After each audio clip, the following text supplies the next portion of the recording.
주님의 이름으로 사랑하고 축복합니다. 오늘 하루의 시작, 또 한 주 시작 가운데 하나님의 동행하심과 말씀의 은혜가 넘치기를 간절히 축복합니다.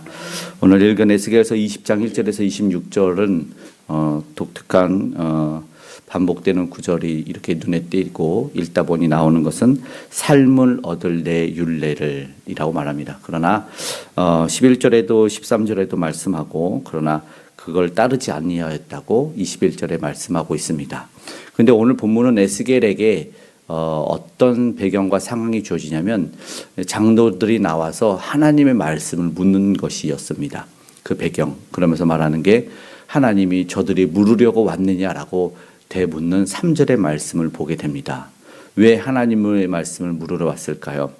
당시의 상황적 배경은 이제 멸망이 눈앞에 있고 이미 포로로 끌려온 상황에서 과연 이 나라는 어떻게 되는가 너무나 두렵고 떨리는 상황이어서 이제 하나님의 영이 충만한 에스겔 선지자에게 이 장로들이 나와서 묻습니다. 그런데 그들은 하나님의 말씀을 들어온다는 자체만 보면 저들은 경건하구나, 저들은 신실하구나 이렇게 생각할 수 있는데 그런데 하나님의 음성은 3절에 그렇지 않다라는 것입니다. 차갑게 말씀합니다. 3절의 말씀 한 번만 함께 읽어보겠습니다. 인자야 이스라엘 장로들에게 말하여 이르라. 주 여호와께서 이렇게 말씀하셨느니라. 너희가 내게 물으려고 왔느냐? 내가 나의 목숨을 걸고 맹세하거니와 너희가 내게 묻기를 내가 용납하지 아니하리라. 주 여호와의 말씀이니라. 아멘. 우리가 일반적으로 생각하는 하나님이 아닌 것 같습니다.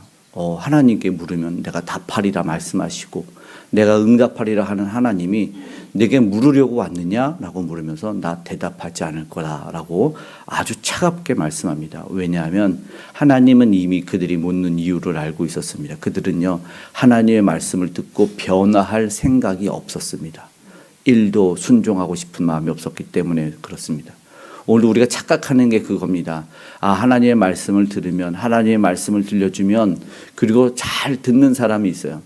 하나님의 말씀을 열심히 듣고 좋은 설교, 유명한 설교 막 찾아 들어요. 그런데 이상하죠. 삶이 변하지 않아요. 처음부터 변할 마음이 없는 겁니다. 그런데 하나님이 말씀한 거죠. 물으려고 왔느냐? 하나님한테 묻겠죠. 왜 어떻게 은혜 받고 복 받는가? 그런데 하나님의 말씀을 따를 수가 없는 저들을 하나님은 이미 아시는 겁니다. 오늘 우리가 먼저 무엇을 기도해야 될까요? 하나님, 내가 하나님 말씀을 들으면 들은 대로 순종할 수 있는 그런 믿음과 마음이 내게 있기를 원합니다라고 기도해야 된다는 것입니다. 문제는 순종하지 않음이죠. 듣지 않음, 들려지지 않음, 말씀이 없음이 아닙니다. 말씀이 부재가 아니라 순종의 부재인 것이죠. 하나님의 말씀을 넘치는데 행하려고 하질 않는 거죠. 어쩌면 이 이스라엘의 태도가 모두에게 전하고 싶은 하나님의 메시지였을 겁니다. 이거는 영적인 무지와 불경함이었겠죠. 그렇게 책망하시는 겁니다.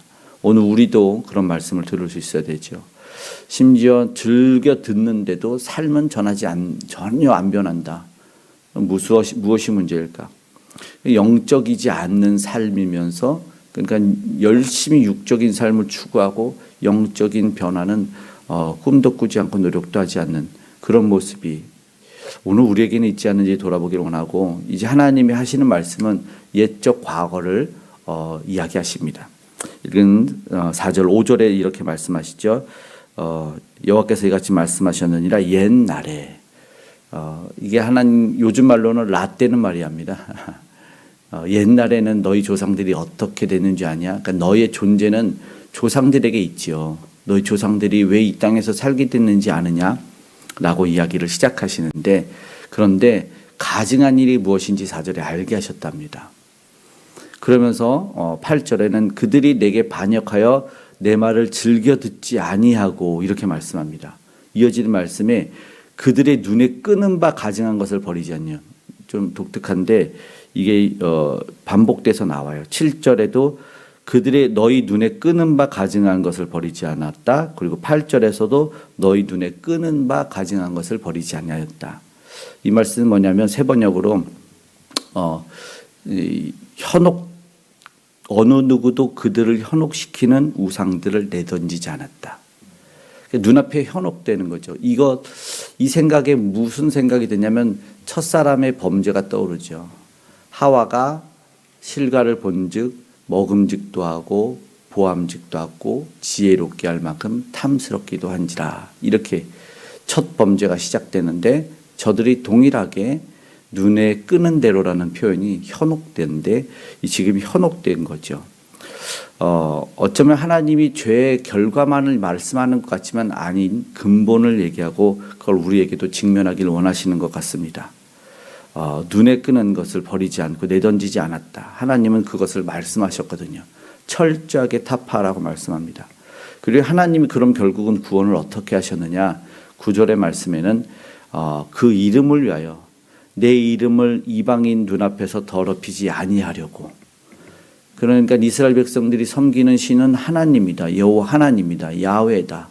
결국 그 이름이 더럽히지 아니하라고 하나님의 이름 때문에 저들을 구원하고 저들에게 은혜를 주셨습니다. 근데 이제 이스라엘 백성들과 오늘 우리는 착각하는 게 내가 뭐 잘해서 내가 뭐 특출나서 내가 예뻐서 이런 줄 알고 있어요. 구원은 전적인 하나님의 은혜다라는 것입니다. 하나님은 말씀과 안식일을 주십니다. 율례를 주십니다. 이 세 가지 오늘 딱 하면은 하나님이 우상 숭배하지 말아라. 말씀과 율례, 생명 얻는 율례 반복되는 3번. 생명 얻는 율례를 지켜라. 안식일을 지켜라. 이렇게 말씀합니다. 그러니까 오늘날의 이스라엘도 오신 예수를 믿지 않지만 안식일을 철저히 지키려고 지금도 애쓰는 것 같습니다. 그렇게 말씀해 보니까 16절에 너희가 마음으로 우상을 따라 규례를 업신 여기며 안식일을 더럽혔다. 요거 딱 3가지가 16절에 함축되어 있습니다. 이스라엘은 구원받아서 가나안 땅에 옮겨졌는데 이 모든 것이 사실은 왜 지켜져야 됩니까? 정말 중요한 거는 안식일이 아니라 하나님이 정한 것, 율례가 아니라 하나님이 주신 법, 우상 숭배가 아니라 하나님 사랑하는 것이기 때문에 결국 무엇이었냐면 하나님이 주신 우리가 말하는 복받는 표징과 은혜였습니다. 근데 그런 것을 업신여겼다는 거죠. 우상 숭배, 말씀 안식일. 결국 그것을 통해서 하나님은 하나님과 백성들의 관계를 바로 맺기를 원하셨는데 그러지 않았다라는 것이죠. 계속해서 반복되는 말씀이 오늘 좀 본문이 긴 편이긴 하지만 반복되는 말씀이 그겁니다. 19절에 또 이야기하시죠. 답이죠. 나는 여호와 너희 하나님이라. 너희는 나의 율례를 따르면 내 규례를 지켜 행하고. 20절에 또 나의 안식일을 거룩하게 할지어다. 이것이 나와 너희 사이의 표징이 되어라고. 그래서 나는 너희 하나님인 줄 알게 하리라. 문제는 뭐였냐면 당시에 백성들에게 왜 말씀합니까?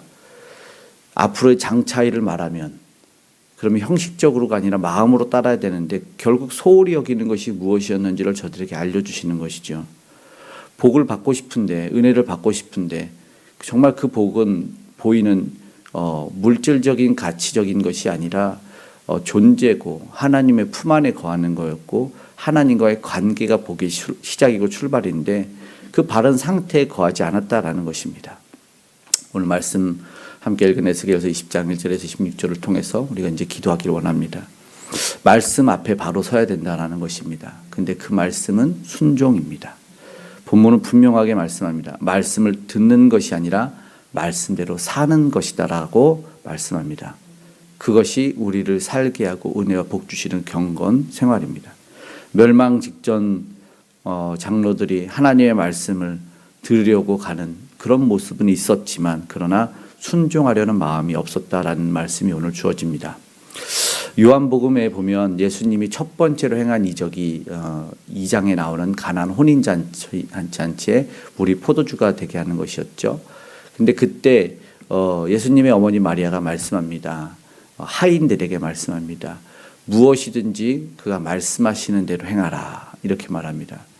이게 갈멜산 기도원, 안양에 있는 갈멜산 기도원에 써 있어요. 영어로도 써 있습니다. do, 행해라. whatever, 무엇이든지 그가 말씀하시는 대로 he tells you. 그가 말씀하는 것은 무엇이든지 행해라라고 그 기도원에 처음에 올라갈 때 모두에게 보이게 써놨습니다. 그러니까 기도원의 답이 이미 들어갈 때 써 있다라고 생각이 들더라고요. 순종하지 않고 어떤 기적을 바라느냐, 하나님의 말씀을 따르지 않으면서 무엇을 원하느냐, 오늘 우리에게 말씀하는 것 같다는 생각이 들었습니다. 진지하게 우리를 돌아보기 원합니다. 다시 말씀 앞에 서기를 원합니다. 주의 말씀이 우리의 삶을 움직이기를, 그리고 결단하고 오늘 기도하기를 주여 말씀 따라 살고 변화되기를 소망합니다라고 그렇게 삶을 살아낼 수 있는 오늘 저와 여러분이 되기를 간절히 소망합니다. 아멘. 기도하겠습니다. 사랑의 하나님, 오늘 우리는 정말 말씀을 듣고 그 말씀에 순종하기를 결단하는지, 순종하려고 듣는지, 내가 지킬 수 있는 것만 골라 지키려고 하는지 우리를 겸손하게 되돌아보기를 원합니다. 주의 말씀이라면 무엇이든지 이해되지 않아도 아버지 하나님 그물을 던졌던 것처럼 오늘 우리도 믿음으로 그물을 던지고 순종함으로 나아갈 수 있게 하여 주시옵소서.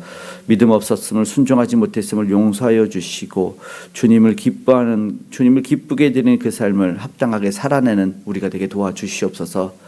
오늘도 우리에게 허락하신 예수 그리스도의 말씀을 따르고 그분의 삶을 따르고 오늘 이 땅에 보여주신 그 은혜와 사랑의 아버지, 우리가 아버지 하나님 감사함으로 나아가기 원합니다.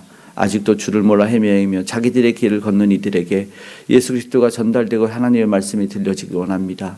오늘도 전하기 위해서 복음의 삶을 사는 복음 전도자들과 선교사님들과 동행하시고 함께하여 주시옵소서. 하나님의 나라가 확장되고 주의 백성들이 우리 예수를 고백하는 이들이 오늘도 많아지는 구원의 백성들이 한 명이라도 더해가는 오늘 되기를 소망하고 기도합니다. 주여 은혜를 더하여 주시옵소서. 이 나라 이민족 가운데 세계 열방 가운데 모든 다툼과 불의가 그치게 하여 주시고 하나님의 놀라운 은혜와 사랑이 넘쳐 감사가 고백이 찬양이 넘쳐나는 모든 인류 되게 하여 주시옵소서. 성령의 아버지 우상도 무너지고 아름다운 복음의 통일을 속히 이루어 주시고 오늘 우리 모든 기도 가운데 함께 하셔서 이 정치와 경제 문화 모든 것에 안정을 더하시고 무엇보다 사랑하는 믿음의 성도님들 가정의 삶에 개입해 주셔서 힘들고 고난 크고 작은 문제들을